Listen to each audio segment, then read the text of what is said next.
Барлықтарына сәлем, сіздермен Таймырланыз. Бүгін біз Қабди Жұмадыловтың «Қаздар қайтып барады» деген әңгімесін қарастырамыз. Біздің ең басты кейіпкеріміз ол қарт шал. Ол 19-20 ғасырлардың аралығында өмір сүрген. Оның жасы өте үлкен, қарт айтуға да болады. Ол өмірден өте қалжыраған. Оның отбасысы болған, бірақ сол жылдарда қазақ даласында сүзік ауруы өте кең тараған. Сондықтан байғыз сорлы шалдың отбасысы түгелімен қайтыс болады. Яғни оның кемпірі, жұбайы, қызы, содан кейін ұлы, келіні түгелімен қайтыс болады. Тек қана жалаңаш ағаштағы жалғыз қалған жапырақтай жалғыз қалған оның немересі Төлеутай ғана қалған. Енді сол кезден бастап ол өз немересінің қолына алып, оны асыраған. Қалай асыраған? Ол немересімен бірге басқа елге барып, сол жерде аңшылықпен айналысқан. Төлеутай, оның жасы қанша екені белгісіз, біздің кітабымызда жоқ. Бірақ ол немесе мектепке әлі барған, әлі бармаған жоқ. Кәмелеттік жасына толмаған әлі. Енді бір күні ол Төлеутаймен бірге сол шал өзен жағасында үйректі атуға, қалай ату керек екенін сол өз немересіне көрсеткен.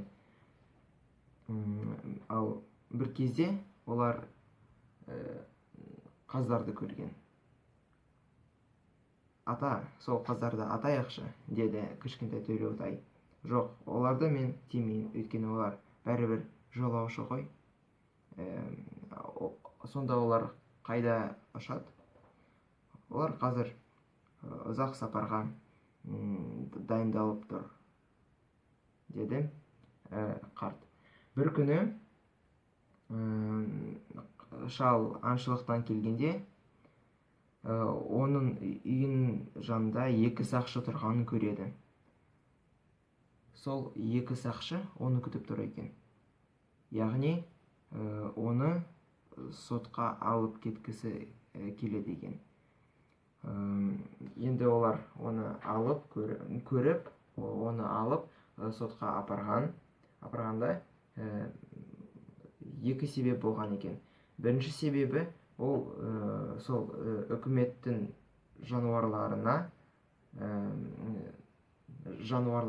ұстау, ату, ал екінші себебі үкіметке өз мылтығын бермеу себебі. Сол екі себептен ол түрмеге бір жылға қамалады. Бірақ оның ешқандай күнәсі болмаған жоқ. Бір жылдан соң түрмеден шыққанда, ол үйіне келгенде, қараса, оның немересі Төлеутай аштықтан қайтыс болған екен. Міне сол мезетте шалдың бүкіл әлеммен бірге байланысы жоқ болған. Және оның өмірін мәні жоқ болмаған.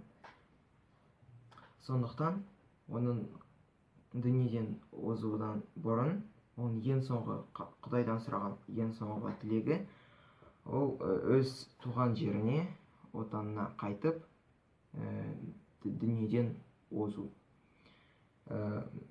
Оның мойнында оның бойтұмары болған.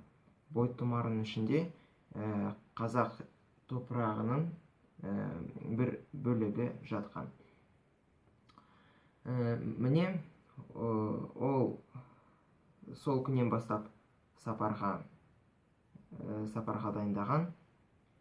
Сапарға шыққанда әр күні сол бойтұмарында алып, оны иіскеді. Оның жолында көптеген қиыншылықтар туған. Ең бірінші қиыншылығы ол қараңғыда жатқан аңдарға, жықышандарға тап болуы. Міне, бір күнде оны қасқыр аңдап жүрген екен. Сондықтан түнде ол шала ұйықтағанда, ол қараңғыда екі қып-қызыл қасқырдың көздерін көрген екен. Сондықтан ол бірнеше үлкен тастарды алып, қараңғыда қасқырға лақтырған.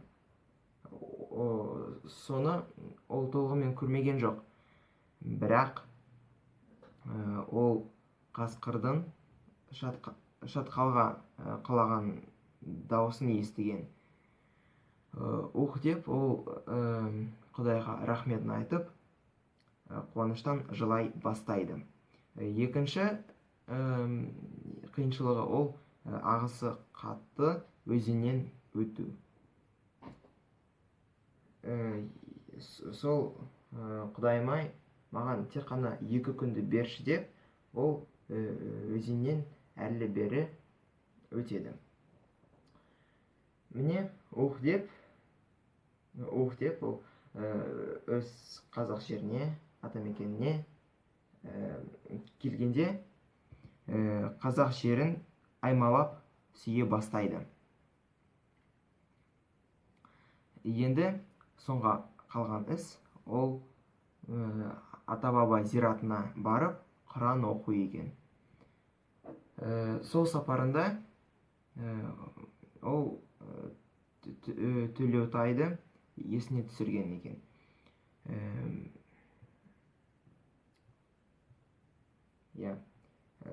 Ал зираттан келген кейін, енді ең соңғы іс ол жай ғана жату және сол дүниеден кету. Әңгіменің тақырыбы «Қаздар қайтып барады» деген тақырыбы неге осылай аталған деген сұрақ туған. Оның жауабы сол Төлеутаймен бірге аңшылықта болғанда, ол сол қазды көрген. Және оның сөзі: жарайды, оны тимейікші, бұл да жолаушы екен. Міне, қаз сияқты шал да қаздың орнынан түсіп жолаушы болған. Сондықтан әңгіменің тақырыбы осылай аталады. Ал енді әңгіменің мағынасы: өз туған жеріне қайту, өз туған жерін қадірлеу, сүю. Қабдеш ағамызға сол тамаша әңгіме үшін үлкен рахмет. Маған өте ұнады. Қабдеш ағамыз әлі тірі екен. Мүмкін ол менің видеомды, талдауымды қарайтын шығар. Сендерге де үлкен рахмет. Сау болыңыз.